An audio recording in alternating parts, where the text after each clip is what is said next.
ज्यादातर लोगों को अपने जीवन का सही मकसद पता नहीं होता। उनके दिमाग में कुछ इस तरह के सवाल चलते रहते हैं, जैसे मेरे जीवन का उद्देश्य क्या है? क्या ज्यादा सालों तक जिंदा रहना मेरे जीवन का लक्ष्य है?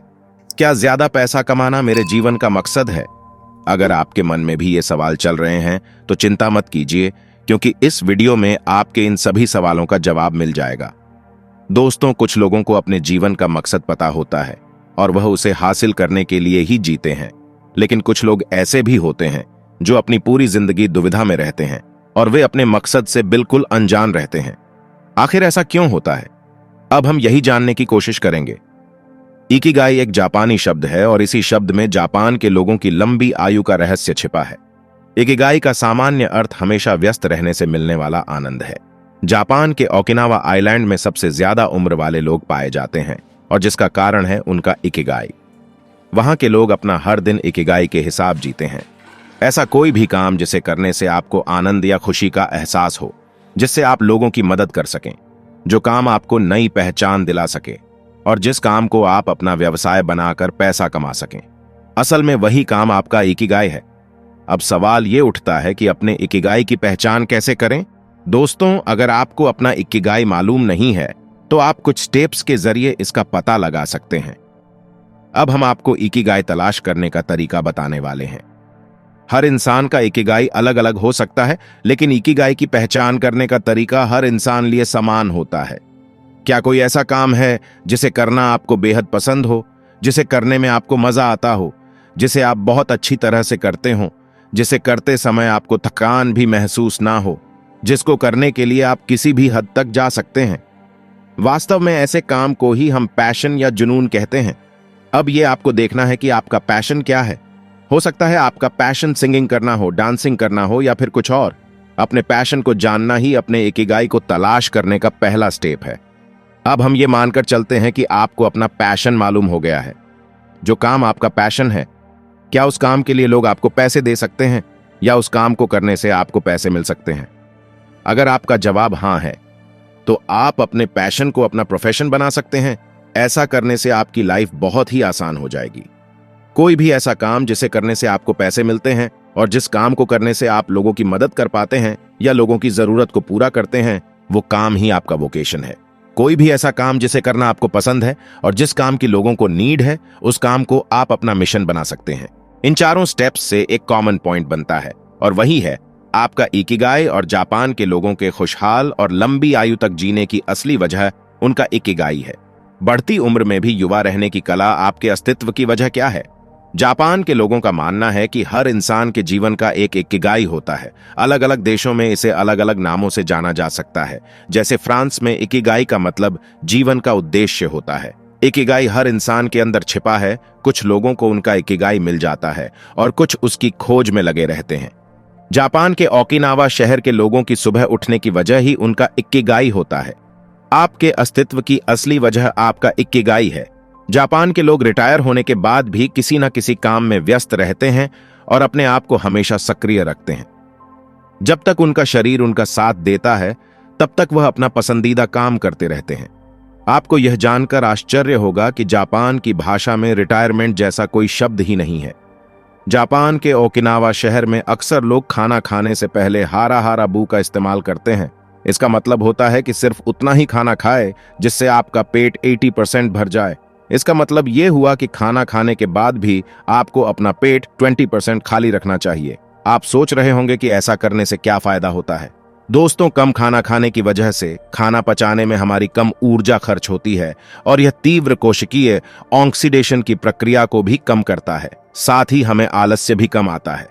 हाल ही में किए गए एक सर्वे के मुताबिक जापान के ओकिनावा आइलैंड के लोग प्रतिदिन 1800 से 1900 कैलोरी खाते हैं, जबकि अमेरिका के लोग 2200 से 3300 कैलोरी प्रतिदिन खाते हैं। ओकिनावा के लोग दोस्ताना व्यवहार करते हैं। यह उनकी संस्कृति का एक अभिन्न अंग है।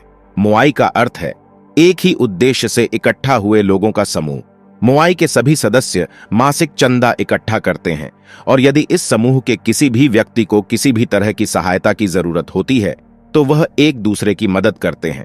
इस तरह से वहां के लोगों की भावनात्मक और आर्थिक दोनों जरूरतें पूरी हो जाती हैं। उम्र ना बढ़ने का राज। छोटी छोटी बातें आपको आनंद और दीर्घायु देती हैं। एक पुरानी कहावत है कि स्वस्थ शरीर में स्वस्थ मन निवास करता है। शरीर और मन दोनों ही हमारे लिए महत्वपूर्ण है। इन दोनों का स्वास्थ्य एक दूसरे पर निर्भर डिपेंड करता है। यदि आप हमेशा जवान यंग रहना चाहते हैं तो मन का कार्यक्षम, एफिशिएंट और खुला होना बहुत जरूरी है। जोश से भरा हुआ मन आपको जवान रहने में मदद करता है। जिस तरह शरीर को स्वस्थ रखने के लिए हम व्यायाम करते हैं, उसी तरह मन को स्वस्थ रखने के लिए भी हमें मानसिक व्यायाम करना जरूरी है। दोस्तों, ऐसा मैं नहीं कह रहा हूं, बल्कि न्यूरोलॉजिस्ट श्लोमा ब्रेजनेटज कहते हैं कि दिमाग को सही रखने के लिए उसका व्यायाम किया जाना बहुत जरूरी है। उन्होंने एक स्पेनी टेलीविजन कार्यक्रम में कहा था कि हमारे लिए क्या अच्छा है और हमें क्या करना अच्छा लगता है, इसमें हमेशा दुविधा, कंफ्यूजन रहती है, जिसकी वजह से तनाव, टेंशन का निर्माण होता है। खासकर बुजुर्ग लोगों को हमेशा वही करना अच्छा लगता है जो वो आज तक करते आए हैं। समस्या यह है कि दिमाग के काम करने का तरीका ऐसा है कि वह नया सोचने के बजाय उसी चीज को दोहराना पसंद करता है जो वह हमेशा से करता आया है। इसमें कोई दो राय नहीं है कि हमेशा एक ही प्रकार का काम करने की वजह से वह काम अच्छा भी लगता है और आसानी से भी हो जाता है। इसके कई सारे फायदे भी हैं, इसलिए लोग अपनी दिनचर्या से चिपके रहते हैं। अगर ये श्रृंखला तोड़नी हो तो दिमाग को नई नई जानकारियां देना जरूरी होता है। न्यूरोलॉजिस्ट श्लोमा ब्रेजनेटज ने मानसिक प्रशिक्षण करने के फायदे भी बताए हैं। उनका कहना है कि जब आप किसी काम को पहली बार करते हैं तो वह आपको कठिन लगता है और उसे पूरा करने में आपको ज्यादा समय लगता है, साथ ही ज्यादा परेशानियों का सामना करना पड़ता है। लेकिन वही काम जब आप दोबारा करते हैं तो वह आपको इतना कठिन नहीं लगता जितना कि पहली बार करने में लगा था। असल में काम तो वैसा ही होता है, लेकिन पहली बार करते वक्त मिले हुए अनुभव और प्रशिक्षण का प्रभाव आपके काम दूसरी बार में आसान बना देते हैं। उस काम को दोबारा करते समय इंसान का पैशन और क्वालिटी बढ़ जाती है और उसकी एक नई छवि उभर कर सामने आती है। Stress is the enemy of longevity. आपने देखा होगा कि कुछ लोग अपनी उम्र से ज्यादा बूढ़े लगते हैं। एक स्टडी के मुताबिक इसके पीछे की असली वजह तनाव है। American institute of stress management ने अपने एक अध्ययन के बाद स्ट्रेस को बीमारी की सबसे बड़ी वजह बताया है। How stress works. आजकल की इस भाग दौड़ भरी जिंदगी में इंसान बहुत सारी जिम्मेदारियों के तले दबा हुआ है और किसी न किसी वजह से तनाव में रहता है।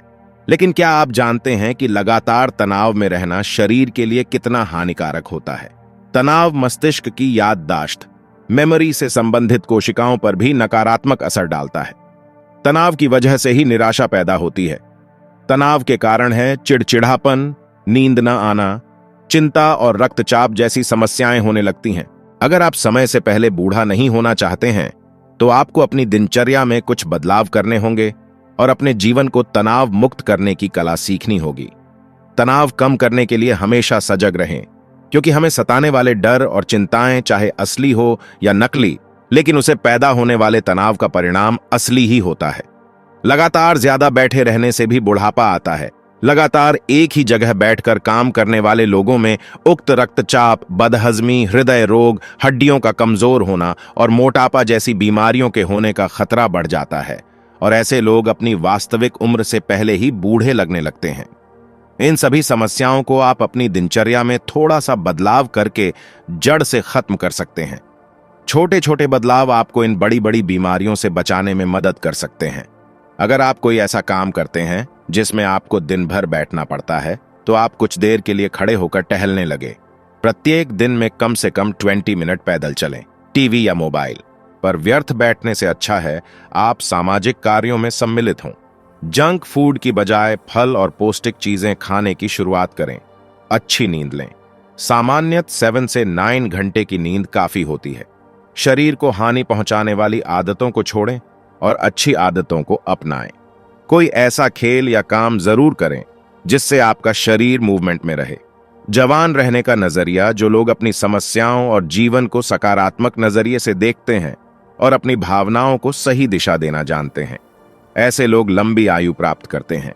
वर्ष 2014 में दुनिया के सबसे उम्र दराज व्यक्ति के तौर पर जाने गए 111 वर्षीय वर्ष के अलेक्जेंडर इमिच ने Guinness book of world record में नाम दर्ज होने के बाद अपनी लंबी उम्र का राज बताते हुए कहा कि बेशक अच्छे जीन्स मिलना लंबी आयु का एक कारण है, लेकिन यह एकमात्र वजह नहीं हो सकती, क्योंकि आप कैसा जीवन जीते हैं यह बात भी लंबी उम्र के लिए सबसे महत्वपूर्ण होती है। लोगोथेरेपी से इकिगाई तक, लंबी आयु तक जीने की कला।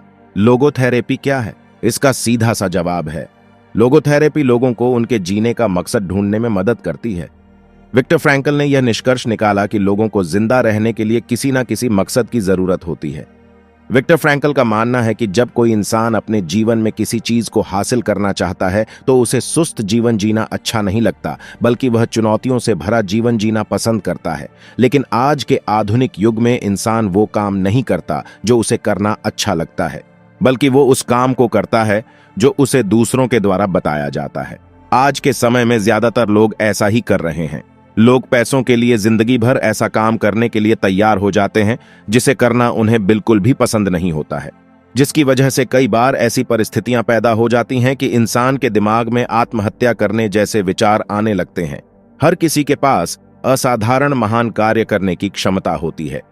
आप अपने लक्ष्य को हासिल करेंगे या नहीं, यह इस बात पर निर्भर नहीं करता है कि आप किस परिस्थिति में हैं, बल्कि यह इस बात पर निर्भर करता है कि आप उस परिस्थिति में क्या निर्णय लेते हैं।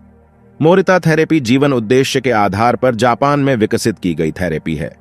इस थेरेपी में इंसान की भावनाओं को जानकर उनको स्वीकार करने की सलाह दी जाती है, क्योंकि ऐसा माना जाता है कि भावनाएं हमारी क्रियाओं को दिशा देती हैं।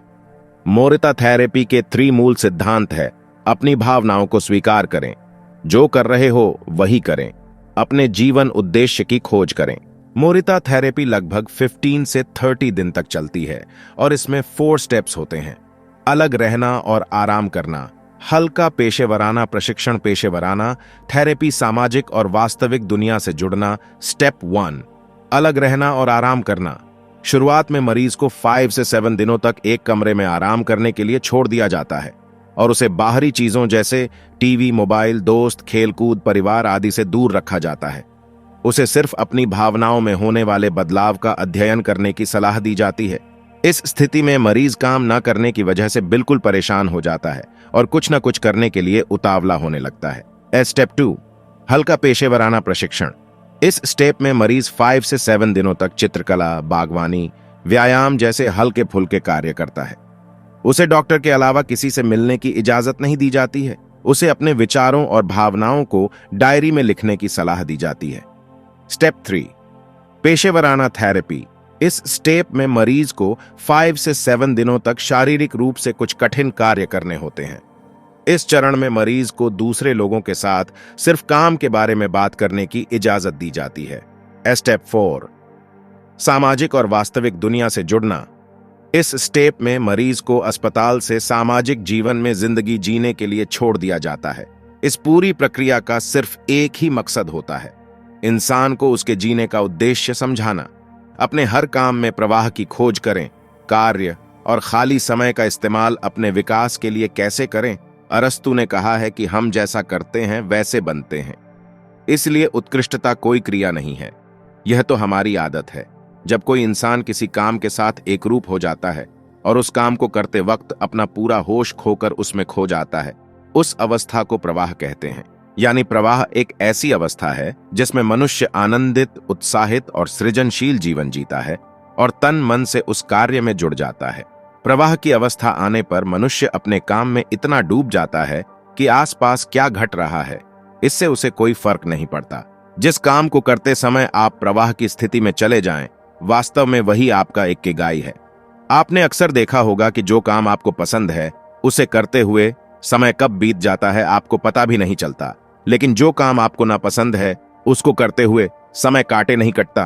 किसी भी काम को करते हुए प्रवाह की स्थिति में आने के लिए आपको इन बातों का ध्यान रखना चाहिए। आपको पता होना चाहिए कि आपको क्या करना है, आपको पता होना चाहिए कि कैसे करना है, आपको पता होना चाहिए कि इस कार्य को कितने अच्छे तरीके से किया जा सकता है।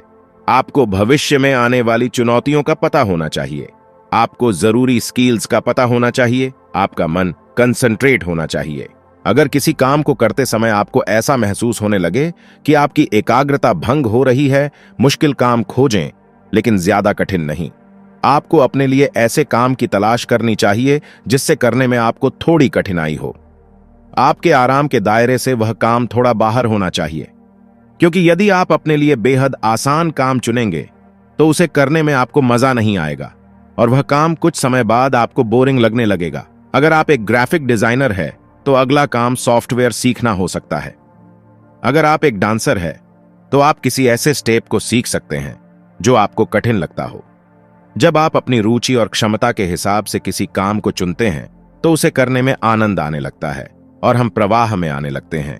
और इसका साफ मतलब है कि आप अपने इकिगाई के हिसाब से काम कर रहे हैं। Set clear and specific goals.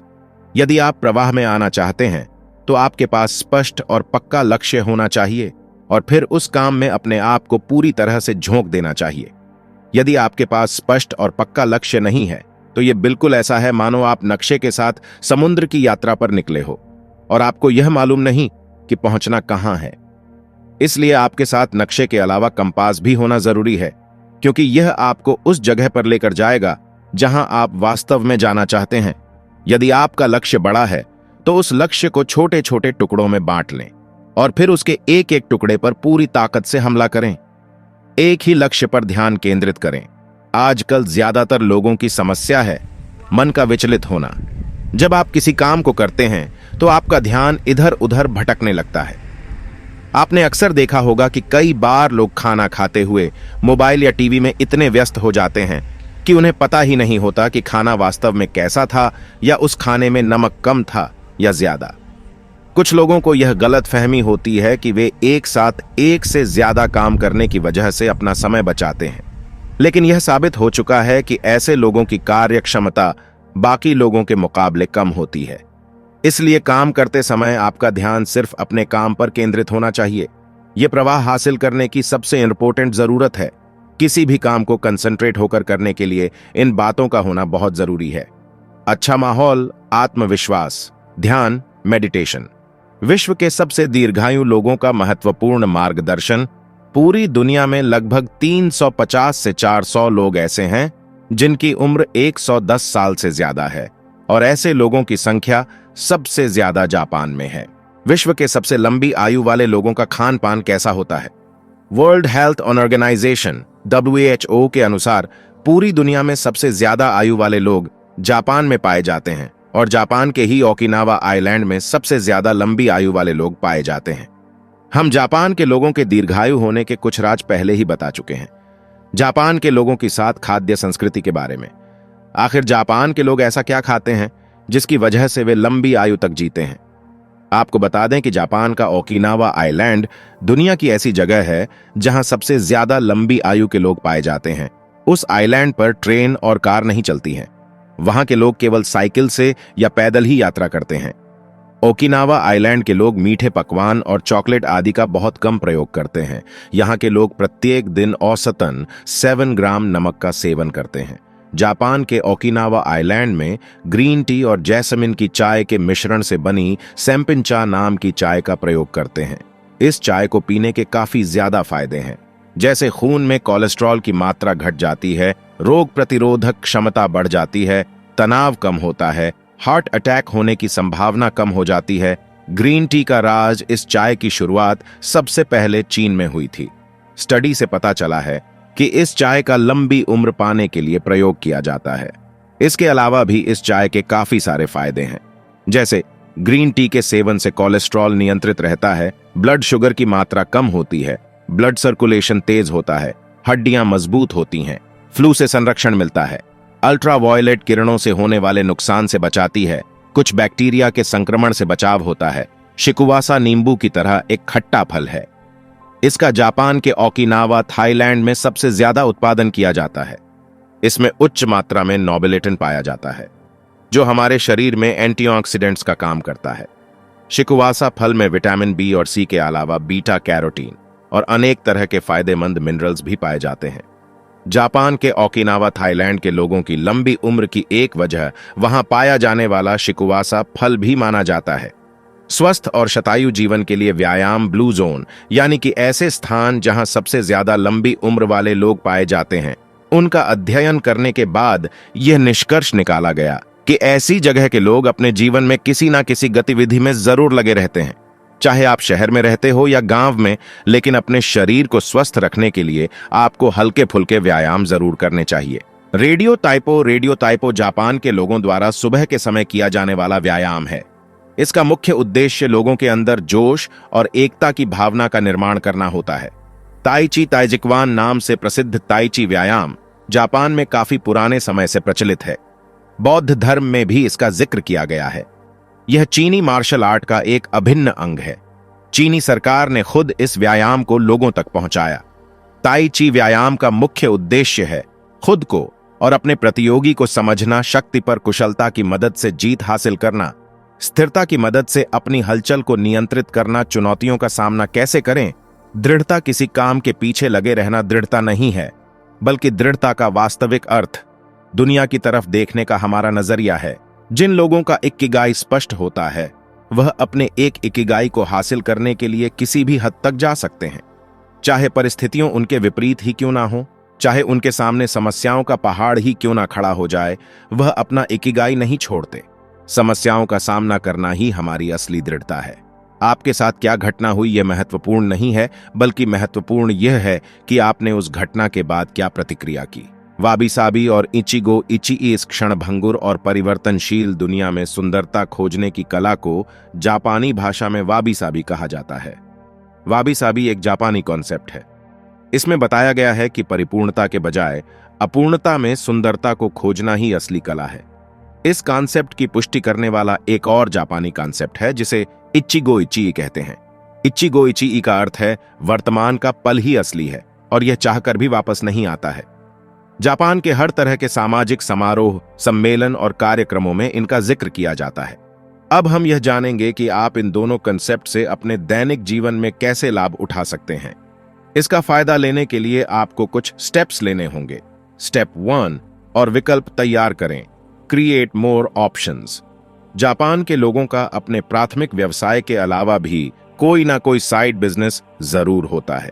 Side business के तौर पर वहां के ज्यादातर लोग सब्जियों का बगीचा लगाते हैं और उस सब्जी को मार्केट में बेचकर कुछ एक्स्ट्रा पैसा कमाते हैं। दोस्तों, आपने एक कहावत तो सुनी ही होगी कि अपने सभी अंडे एक टोकरी में नहीं रखनी चाहिए। यहां इसका मतलब है कि आपको आय के केवल एक ही स्रोत पर डिपेंड रहने के बजाय एक्स्ट्रा इनकम कमाने का दूसरा रास्ता भी तैयार रखना चाहिए। जरा सोचकर देखो कि अगर यह अंडों की टोकरी गिर गई तो आपके सारे अंडे नष्ट हो जाएंगे। ऐसा ही कुछ हमारी असल जिंदगी में होता है। मान लो आप कोई नौकरी कर रहे हैं और आपके परिवार की सारी जरूरतें उसी नौकरी से पूरी होती हैं और किसी कारणवश आपकी वह नौकरी छूट जाए तो उस परिस्थिति में आप क्या करेंगे? इसलिए आपके पास इनकम काम दूसरा सोर्स होना बहुत जरूरी है ताकि किसी भी विषम परिस्थिति में आपको हताश ना होना पड़े। स्टेप 2, जीवन में छोटे जोखिम जरूर उठाएं। Take small risks in life. जिंदगी में कुछ बड़ा करने के लिए रिस्क लेना जरूरी है, लेकिन आप ध्यान रखें कि आप शुरुआत में कोई बड़ा रिस्क ना लें। आप अपनी शुरुआत छोटे जोखिम उठाकर कर सकते हैं। स्टेप 3, कमजोर बनाने वाली चीजों से हमेशा दूर रहे। Always stay away from things that make you weak. आपको सबसे पहले अपने आप से यह सवाल पूछना चाहिए कि कौन सी चीजें आपको कमजोर बना रही हैं, और जब आपको इस सवाल का जवाब मिल जाए तो आपको हर उस चीज से दूर हो जाना चाहिए जो आपको कमजोर बना रही है।